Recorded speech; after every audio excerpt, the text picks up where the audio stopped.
നടി ഹണി റോസിനെ ലൈംഗികമായി അധിക്ഷേപിച്ച കേസിൽ ബോബി ചെമ്മണ്ണൂരിന് ജാമ്യം അനുവദിച്ചുകൊണ്ടുള്ള ഉത്തരവ് പുറത്തിറങ്ങിയിരിക്കുന്നു. സ്വാഭാവിക ഉപാധികളോടെയാണ് ജാമ്യം അനുവദിച്ചിരിക്കുന്നത്. തെറ്റാവർത്തിച്ചാൽ ജാമ്യം റദ്ദു ചെയ്യുമെന്ന മുന്നറിയിപ്പുമുണ്ട്. ബോഡി ഷേമിംഗ് സമൂഹത്തിന് ഉൾക്കൊള്ളാൻ കഴിയുന്നതിനാൽ അല്ലെന്നും കോടതി പറയുന്നു. അങ്ങനെ ശ്രദ്ധേയമായ നിരവധി പരാമർശങ്ങളും ഈ വിധിപ്പകർപ്പിലുണ്ട്. വിഷ്ണു സുരേഷ് തുടരുന്നുണ്ട്. വിഷ്ണു, ഇപ്പോൾ തന്നെ കോടതിയിലേക്ക് ഈ വിധിപ്പകർപ്പ് എത്തിയിട്ടുണ്ട്. അല്പസമയത്തിനകം തന്നെ ജയിൽ മോചനം സാധ്യമാകുമെന്നാണോ ഈ ബോബി ചെമ്മണ്ണൂരും അദ്ദേഹത്തിന്റെ പ്രതിഭാഗം അഭിഭാഷകരും ഒക്കെ പറയുന്നത്?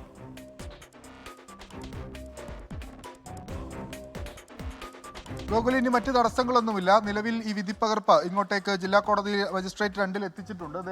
അവർ അല്പസമയത്തിനകം തന്നെ പുറത്തേക്ക് ഇറങ്ങുമെന്നാണ് നമ്മൾ പ്രതീക്ഷിക്കുന്നത്. ആൾജാമ്യം അടക്കം കോടതിയിൽ സമർപ്പിച്ചിട്ടുണ്ട്. അതിനുശേഷമായിരിക്കും പുറത്തേക്ക് ഇറങ്ങുക. ഇവിടെ നിന്നുള്ള ജാമ്യത്തിന്റെ ഉത്തരവുമായി നേരെ ജില്ലാ കോടതിയിലേക്ക് എത്തിയാൽ അവിടെ നിന്ന് പുറത്തേക്ക് ഇറങ്ങാം. 7:30 വരെ സമയമുണ്ട്. അതുകൊണ്ട് തന്നെ ഈ ബോബി ചെമ്മണ്ണൂർ ഇന്ന് പുറത്തിറങ്ങും എന്നുള്ള കാര്യത്തിൽ ഒരു സംശയമില്ല. ജനുവരി 9-ാം തീയതിയാണ് ബോബി ചെമ്മണ്ണൂരിനെ റിമാൻഡ് ചെയ്യുന്നത്. 8-ാം തീയതിയാണ് അറസ്റ്റ് രേഖപ്പെടുത്തുന്നത്. അങ്ങനെ ഒരു 6 ദിവസത്തെ ജയിൽവാസത്തിന് ശേഷമാണ് കേരളത്തിലെ ഏറ്റവും പ്രധാനപ്പെട്ട ഒരു വ്യവസായിയായ ബോബി ചെമ്മണ്ണൂർ ഇപ്പോൾ ജയിലിൽ നിന്ന് പുറത്തേക്ക് ഇറങ്ങുന്നത്. അതുമായി ബന്ധപ്പെട്ടുള്ള ജാമ്യ ഉത്തരവാണ് ഇപ്പോൾ പുറത്തിറങ്ങിയിരിക്കുന്നത്. ആ ജാമ്യ ഉത്തരവിലടക്കം ഗുരുതരമായ പരാമർശങ്ങൾ കോടതിയുടെ ഭാഗത്തുനിന്നുണ്ടാകുന്നു. അതായത് ഈ കേസ് പ്രഥമ ദൃഷ്ടിയാൽ നിലനിൽക്കും, ഈ കേസിന് ഗൗരവതരമായ സ്വഭാവമുണ്ട്. ഇങ്ങനെ ഒരുപക്ഷെ ബോബി ചെമ്മണ്ണൂർ ഈ FIR അടക്കം റദ്ദു ചെയ്യുന്നതിന് വേണ്ടി കോടതിയെ സമീപിക്കാനുള്ള ശ്രമമൊക്കെ നടക്കുന്നതിനിടയിലാണ് കോടതിയുടെ ഈ പരാമർശം ഉണ്ടായിരിക്കുന്നത് എന്നുള്ളത് ഒരു പ്രധാനപ്പെട്ട കാര്യമാണ്. ഒരുപക്ഷെ അത്തരം സാഹചര്യങ്ങളുമായി അദ്ദേഹം കോടതിയെ സമീപിക്കുമ്പോൾ ഈ പരാമർശം അദ്ദേഹത്തിന് തിരിച്ചടിയായി മാറാനുള്ള സാധ്യതയുണ്ട്. മുന്നോട്ടുള്ള അന്വേഷണത്തിന് പോലീസിനും ഏറെ സഹായകരമാകുന്ന ഒരു പ്രസ്താവനയാണ് കോടതിയുടെ ഭാഗത്ത് നിലവിൽ ഉണ്ടായിരിക്കുന്നത്.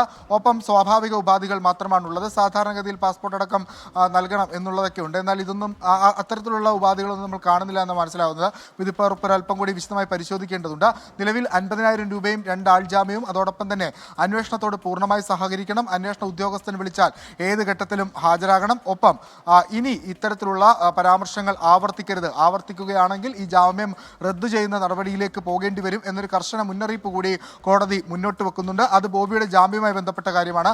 മറ്റൊന്ന്, സമൂഹത്തിലടക്കം നടക്കുന്ന ഇത്തരത്തിൽ മോശം പരാമർശങ്ങൾ നടത്തുന്ന ആളുകളെ കൂടി ഈ കേസിന്റെ പശ്ചാത്തലത്തിൽ കോടതി ലക്ഷ്യം വെക്കുന്നുണ്ട്. ആ ഘട്ടത്തിലാണ് ഈ സ്ത്രീകൾക്കെതിരെ സ്ത്രീകളുടെ വസ്ത്രത്തിന്റെ അടിസ്ഥാനത്തിൽ വിലയിരുത്തുന്ന ആളുകൾ സ്വയം വിലയിരുത്തുന്ന ആളുകളാണ് എന്ന് കോടതി പറയുന്നത്. മറ്റൊന്ന്, ഈ ബോഡി ഷേമിംഗ് അത് ഒരു തരത്തിലും സമൂഹത്തിൽ അംഗീകരിക്കാനാവില്ല. അത് സ്ത്രീകൾക്കെതിരെയാണെങ്കിലും പുരുഷന്മാർക്കെതിരെയാണെങ്കിലും അത്തരത്തിൽ ബോഡി ഷെയിം അംഗീകരിക്കാനാവില്ല എന്ന കോടതി കൃത്യമായി പറയുന്നുണ്ട്. അത് നിങ്ങൾ മെലിഞ്ഞു പോയെന്നോ അല്ലെങ്കിൽ ഇത്രയേ ഉള്ളോ എന്നൊക്കെ ചോദിക്കുന്ന പരാമർശങ്ങൾ പോലും ഒഴിവാക്കേണ്ടതാണ് എന്നൊരു കർശന നിർദ്ദേശം കൂടി കോടതി ഈ വിധിപ്പകർപ്പിന്റെ ഭാഗമായി പറയുന്നുണ്ട്. അത് സൂചിപ്പിക്കുന്നത് ഈ കേസിന് അത്രത്തോളം ഗൗരവതരമായ ഒരു സ്വാധീനം അല്ലെങ്കിൽ അത്തരത്തിലുള്ള ഇമ്പോർട്ടൻസ് ഈ സൊസൈറ്റിയിൽ ഉണ്ടാക്കാൻ അല്ലെങ്കിൽ ഇമ്പാക്റ്റ് ഉണ്ടാക്കാൻ സാധ്യതയുള്ള കേസാണെന്ന് കോടതി വിലയിരുത്തിയിരിക്കുന്നു. ആ ഒരു പശ്ചാത്തലത്തിലാണ് അത്തരത്തിലുള്ള പ്രസ്താവനകളൊക്കെ കോടതിയുടെ ഭാഗത്ത് വന്നതെന്നാണ് നമ്മൾ മനസ്സിലാക്കുന്നത്. ഒരുപക്ഷെ ഈ ജാമ്യം കിട്ടിയാൽ പുറത്തിറങ്ങിയാൽ പോലും അന്വേഷണ ഉദ്യോഗസ്ഥന് മുൻപിൽ എത്രയും പെട്ടെന്ന് തന്നെ ഹാജരാകേണ്ടി വരാനുള്ള സാധ്യതയുണ്ട്. നോട്ടീസ് നൽകി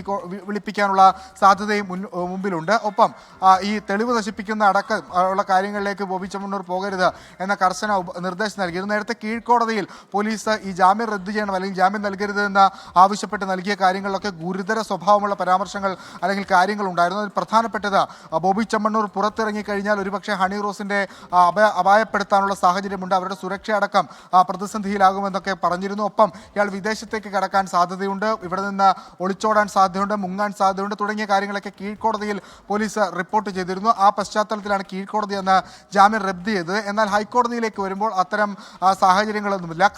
കസ്റ്റോഡിയൽ ഇൻട്രോഗേഷൻ വേണമോ എന്നൊരു ആവശ്യമാണ് കോടതി ചോദിച്ചത്. പക്ഷേ നിലവിൽ അത്തരത്തിലൊരു കസ്റ്റഡി ആപ്ലിക്കേഷൻ പോലീസ് കോടതിയിൽ സമർപ്പിച്ചില്ല. കാരണം ഈ ഘട്ടത്തിൽ റിക്കവറിയുടെ ഒരു ആവശ്യമില്ല, പരമാവധി തെളിവുകൾ സമാഹരിച്ചിട്ടുണ്ട്. ഏതെങ്കിലും ഘട്ടത്തിൽ ആവശ്യമെങ്കിൽ നോട്ടീസ് നൽകി വിളിച്ചു വരുത്താം എന്നൊരു നിലപാടിലാണ് പോലീസ് ഉള്ളത്. അതാണ് ഏറ്റവും കൂടുതൽ അനുകൂലമായത് ബോബി ചെമ്മണ്ണൂരിനെന്നാണ് നമ്മൾ മനസ്സിലാക്കുന്നത്. ഒപ്പം പുതിയ വകുപ്പുകളൊന്നും ആഡ് ചെയ്യപ്പെട്ടിട്ടില്ല. നേരത്തെ ഹണി റോസിന്റെ രഹസ്യമൊഴിയുമായി ബന്ധപ്പെട്ട് പുതിയ വകുപ്പുകളൊക്കെ ആഡ് ചെയ്യപ്പെടുമെന്ന് നമ്മൾ കരുതിയെങ്കിലും അത്തരത്തിലൊരു നിലപാടിലേക്ക് പോലീസ് നിലവിൽ പോയിട്ടില്ല. അതിനുള്ള സാധ്യത വളരെ തുച്ഛവും മാത്രമാണ്.